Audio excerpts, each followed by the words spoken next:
ఏ పార్టీలో ఉన్నా ఆయన తన మార్కును పదిలం చేసుకుంటూ వస్తున్నారు. నమ్మకంగా పనిచేస్తూ తాము నమ్ముకున్న నాయకుడిని గెలిపించుకుంటూ వారి అభిమానాన్ని చూరకుంటూ వస్తున్నారు.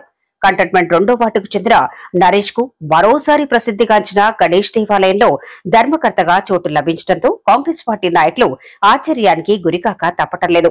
మొన్నటి వరకు నగరంలో ప్రసిద్ధిగాంచిన శ్రీ వెంకటేశ్వర పెరుమాళ్ దేవస్థానం ధర్మకర్తగా కొనసాగుతూ వచ్చిన నరేష్ మరోసారి గణపతి దేవాలయానికి ధర్మకర్తగా స్థానం సంపాదించుకున్నారు.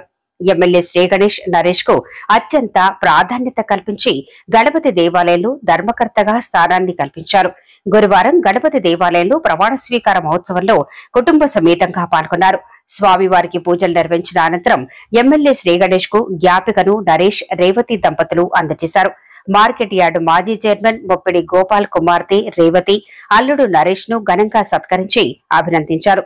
ఆధ్యాత్మిక భావాలతో ముందుకు సాగుతూ దేవాలయ అభివృద్ధి కొరకు కృషి చేస్తున్న నరేష్ ను అభినందించారు.